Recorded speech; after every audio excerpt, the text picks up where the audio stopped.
We borrow money from Chinese peasants to buy the things those Chinese peasants manufacture. What the hell, JD? Put your foot in it now. Now we're going to pay 300% tariffs to China. Welcome. I am Dena, and you are tuned into A Discussion with Dena. Vice President JDVance, he is just fanning the fire. He just added gas to the flame with the Chinese people by calling them peasants. What has the globalist economy gotten the United States of America? And the answer is fundamentally it's based on two principles: incurring a huge amount of debt to buy things that other countries make for us. And to make it a little bit more crystal clear, we borrow money from Chinese peasants to buy the things those Chinese peasants manufacture. That is not a recipe for economic prosperity. It's not a recipe for low prices, and it's not a recipe for good jobs in the United States of America. What the hell, JD? Now, we are all aware of these tariffs that President Donald Trump has decided to levy against China. But China has already told them, we ain't never scared. But I guess they're not listening. JDVance just put his foot in it. Are you trying to start a hillbilly versus peasant war or what? You trying to get us 300% tariffs? If so, you're doing a damn good job, buddy boy. Them Chinese done already told y'all they ain't never scared.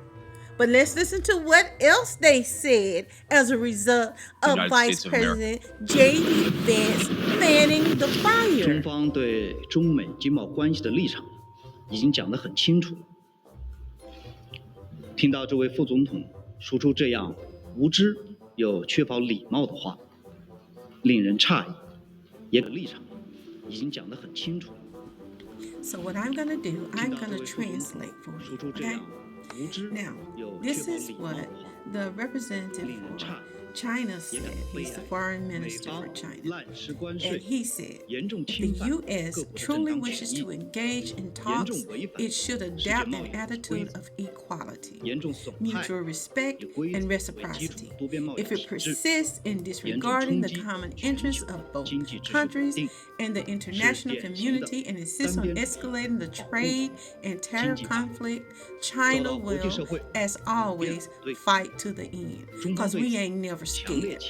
He went on to say, y'all better ask somebody about us, because this ain't what you want, homie. Now, on a side note, I may or may not have added some extra words into the translation that were not supposed to be said. But of course, I don't even speak Chinese, so. Did he call him a big-head bitch? It sounds like it. You know, I don't know Chinese, so I'm not going to start nothing, but it certainly sounds like him. What does it matter? Anyway, that's the translation. China will lose the U.S. market, which, as I've said, is 15%. We don't care. We don't care. China has been here for 5,000 years. Most of the time, there was no United States, and we survived. And if the United States wants to bully China, we will deal with the situation without the United States. And we expect to survive for another 5,000 years. When you hear Donald Trump say China wants a deal, it just doesn't know how to go about it. They're proud people. JDVance talks about Chinese peasants. What do you make of their conduct in this respect? If JDVance thinks that he's dealing with the peasants in China, and I'm proud to be a descendant of the peasants, most of us are descendants of the peasants anyway, that's our tradition. We are farmers before, but now we are one of the leading industrialized economies in the world. So I'm sorry, JDVance doesn't know what he's talking about. And therefore, I don't think there will be China-US dialogue unless the United States changes its attitude towards China. Deal with China as it is. Show respect to China, show respect to the Chinese people, and don't try to impose your prejudice and biased view about China or about the rest of the world. In response, they have boldly levied their own retaliatory tariffs against American imports, equal to or beyond what the United States levied against them, stating that the United States is guilty of whitemailing them. Yeah, I said whitemail. Don't even know why they call it blackmail, because they have nothing to do with this. But anyway, they vowed that China would fight to the end. But this tariff war goes even further than that. Change gears. As the speech wrapped up last night, this was posted by the Chinese embassy. Quote, if war is what the U.S. wants, be it a tariff war, a trade war, or any other type of war, we're ready to fight till the end. As Secretary of Defense, how do you take that? Well, we're prepared. Those who long for peace must prepare for war. That's why we're rebuilding our military. That's why we're reestablishing deterrence and the warrior ethos, is because we live in a dangerous world with powerful ascendant countries with very different ideologies. You mentioned defense spending. They're rapidly increasing their defense spending. Modern technology. They want to supplant the United States. If we want to deter war with the Chinese or others, we have to be strong. And that president understands peace comes through strength. He also has a great relationship with that gentleman right there too, Xi Jinping. So where we can partner, where we can cooperate to recognize that we don't want war with China, we don't seek that war, we will. And the president has sought historic peace and historic opportunities. But my job as the Secretary of Defense is to make sure we're ready. We need the defense spending, the capabilities, the weapons, and the posture in the Indo-Pacific, which is something we're very much focused on. China has said they're going to up their defense Here are spending. a couple of clips. Because after he made this video calling them peasants, it drew a huge amount of backlash from those in China. And they wanted to share a few words with this man for calling them peasants. Here's what one person said. We live in a country where factory floors are lined with industrial robots. They have cities here where electric vehicles drive people around, and we have remote counties that are connected by a nationwide web of high-speed railways. Where yours at? This is what they're asking you, JDVance. So they want to know what peasants got it going on like that. And they further said, y'all ain't even got that up and running in your own country like we do. Ooh. They say you better recognize Vice President Vance. And another comment said, this true peasant who came out of rural America seems to have a lack of perspective. This was said by Hu Xinjing. Now, he is the influential former editor-in-chief of the state-run tabloid Global Times. Now, he posted this. Now, here's another one, another person's view. Look, the person said, this is their true face. Arrogant and rude as always. Ooh, and that comment got 2,900 likes. Imagine what it is now. And this other person stated, we may very well be peasants, but we have the world's best high-speed rail system, the most powerful logistics capabilities, and leading AI, autonomous driving, and drone technologies. Aren't such peasants quite impressive? Ooh, I guess he told you. Then there were others who noted the irony of Vance's comments, given his own working class upbringing, your own background, they're saying. And that was depicted in his memoir in 2016, Hillbilly Elegy. And this other one said, hold up, Hillbilly Vance, you do know we can read and we watch American movies. And we read your Hillbilly Elegy, and it chronicled your own hillbilly peasant Appalachian childhood. Ooh. He went on to say it was plagued by poverty, abuse, and your mama was on drugs. Appalachia, isn't that the corner of the United States that you said you felt had been forgotten by the wealthy elites. Wow. They've been reading, haven't they? And then another one said, "We saw your movie, JD. And where is your daddy at anyway?" Ooh, child. Chinese have taken to social media, and you know this country has to approve of this.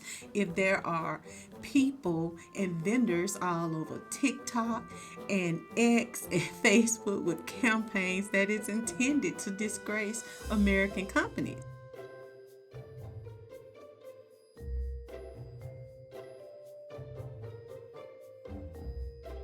With these so-called luxury high-price brand name goods and products. You know the labels and name brands big time superstars want, and people who want to be, they like to throw it around and let you know they got cold hard cash and they spent it on the very best.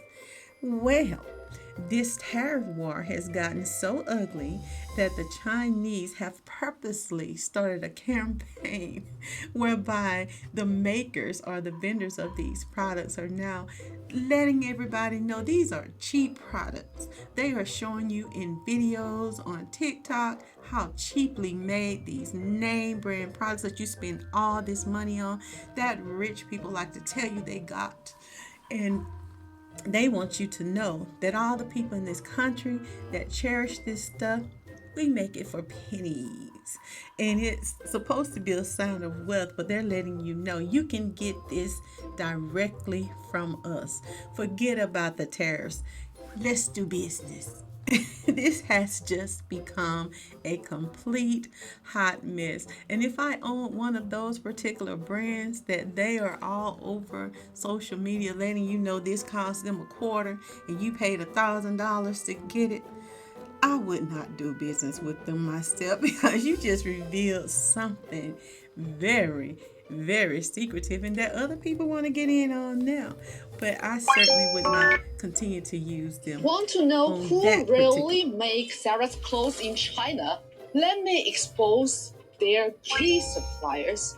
First, shoes. Their footwear are mainly produced by Yuanli Tongshu.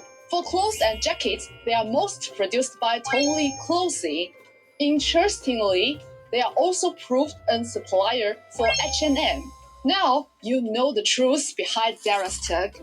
Want to know more about the major fashion brands? Comment below. And next one may be your favorite. Louis Vuitton. Do you recognize this style, this bag?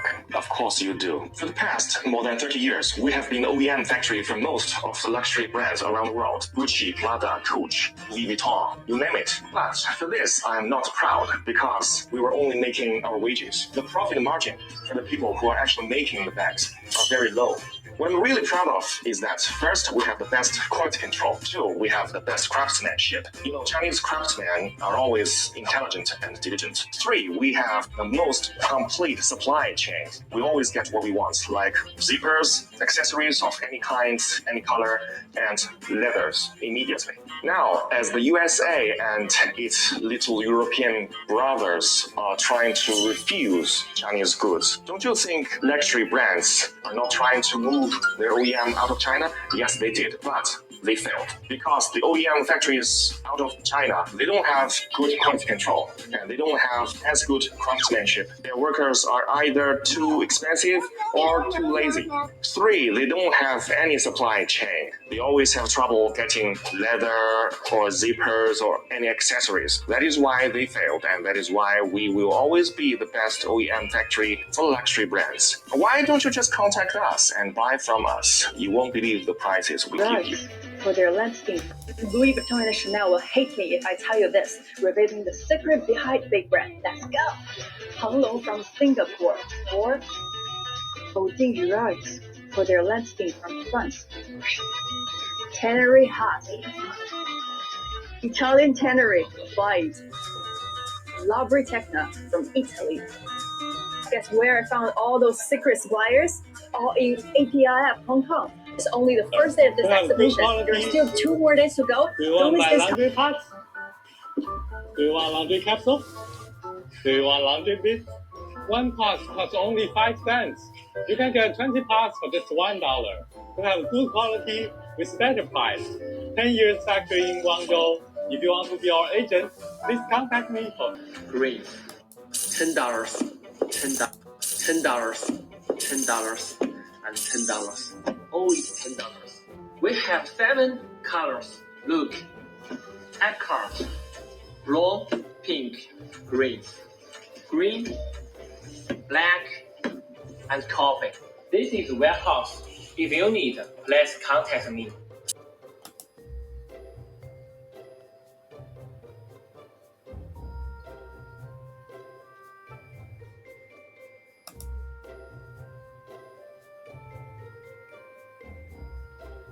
Different suppliers for different categories of things. For their sweaters or like jumpers, they source from Changshu Sophia West Sweater Co., Changshu Sophia Maoshan. Also, this company 东莞普莱雅纺织科技有限公司，东莞普莱雅 Textile Technology. For their puffer jackets, they source from this company, 泉州鲁鲁森服饰，泉州鲁鲁森 Garment. For their nightgowns, they source from this 汕头龙湖 District 锦织，汕头龙湖区锦织毛织厂。They also supply Acne Studio, Armani, and also Celine. For their trousers, they source from 东莞创点 Clothing, 东莞创点服饰。For their shoes, they're supplied by 元利通 Shoes Co. Limited, 元利通鞋业。东洋列超 Clothing Factory, they supply belts for Zara. 义乌阿兰 Jewelry, they supply hair accessories. And for the jewelry, they are supplied by 青岛劲宝 Jewelry Co. They probably have more suppliers across the world, but these are the ones they're using at the moment in China. Hopefully Zara is not going to come for me. Well, this is actually public information. That's why I can know this. So if you're interested to get the same supplier as Zara, these are the options. All of these companies also sell their clothes like to individual customers, so you don't have to make bulk orders. You just need to find them on Taobao. And all of these information are available on 1688. I'm not too sure if it's on Alibaba. This bag from our factory only costs you 1,000 USD. Have you all seen that TikTok by the Chinese guy exposing how luxury goods are actually made? Basically, he says most of the luxury brands we use every day are actually made in China, then shipped to Europe just to get rebranded and sold back to us at insane prices. Like a wedding ring that would cost $2 in China somehow turns into a $2,000 ring. China is the world's biggest manufacturing hub. 80% of your Gucci, made in China. 60% of your Prada, also made in China. Even Chanel, Fendi, Louis Vuitton, Adidas, Nike, you name it. The only real difference? China ships the products to Europe, slaps on a made in France or made in Italy label, and boom. Luxury? It's ridiculous. While people are out here clowning Shane and Temu for being cheap and low quality, the expensive stuff you think is handcrafted in Paris or Milan? Yeah, that's made in China too. So what are you really worried about? Come on, your mega hat? That's made in China too. Price depending on the size you need. China, China, China. Get your LED sign with factory price in China. Who doesn't like a shiny gold LED sign? The combination of acrylic and metal makes your logo look more luxurious. Our LED sign is CE and UL certification, and we offer 3 years warranty for it. DHL or FedEx will deliver it to your house no matter where you are. Price depending on the size you need. Send your logo to us and get a quote and follow LC sign. Now, Reuters is now reporting that a top Chinese official is using the word peasant too. This is what I think his name is JDVance. He said, let those peasants in the United States wail in front of the 5,000 years of Chinese civilization. Okay. But he is the director of China's Hong Kong and Macau Affairs Office under the State Council. So they are now trading insults, along with triple-digit tariffs against one another. And China is reportedly taken another step by ordering its airlines not to accept any more Boeing jet deliveries. It's all been canceled. Is this just a flex to show who has the biggest gonads? Because we all know in the end they will eventually kiss and make up. Honestly, the biggest difference between China and the U.S., it all comes down to this one thing. China is a socialist country, while the U.S. is a capitalist one. But hold on, when I say socialist, I'm not talking about the kind of socialism you might have heard about in the West. China has its own version, socialism with Chinese characteristics. It's a path we've developed that actually fits our own national situation. Now, just imagine this. What would happen if China, with its 1.4 billion people, tried to copy the American capitalist model? I mean, I honestly don't even want to think about it.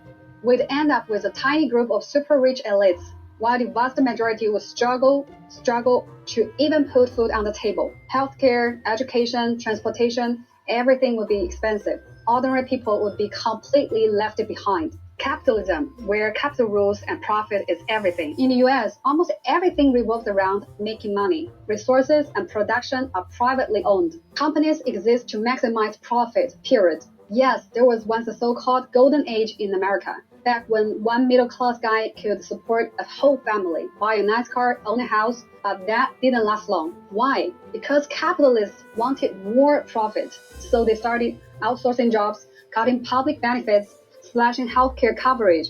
Today, so many Americans have to take out loans just to see a doctor, while insurance giants keep getting richer. So get this, it wasn't China that turned America into this mess. It was American capitalists. Their greed is what screwed things up. Ever seen The Wolf of Wall Street? That movie's perfect example. People chasing money like crazy, only to become slaves to it. They didn't control money. Money controlled them. And honestly, that's the core of capitalism. Socialism with Chinese characteristics, where no one gets left behind. Here's what we believe in. Public ownership at the core. The government takes care of essential services. Private and foreign companies are allowed to grow, but under proper guidance and regulation. That's the balance we're trying to strike. Economic growth on one hand, social stability on the other. So here's what I really want to say. America's capitalism only works when your interests line up with theirs. But the moment you don't fit into their plan, they turn on you just like that. China, on the other hand, believes in win-win cooperation and common prosperity. Now, ask yourself, why do Western media outlets constantly bash China? Because deep down, they know capitalism has major issues. They just don't want you to see it. They're scared you might realize there's another way. But guess what? More and more people are starting to see the truth. The Chinese path might not be perfect, but it's working. Who knew that China was this petty? Is this really how you see America and the American worker?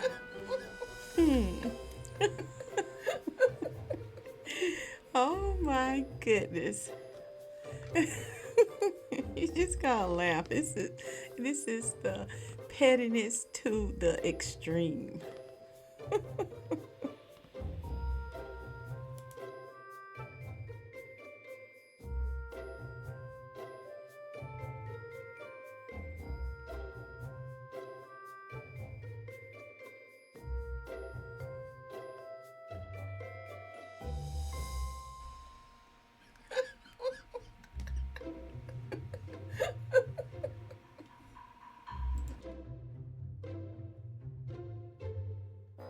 If you have not already, like, share, subscribe, and leave me a comment on what you think about this topic.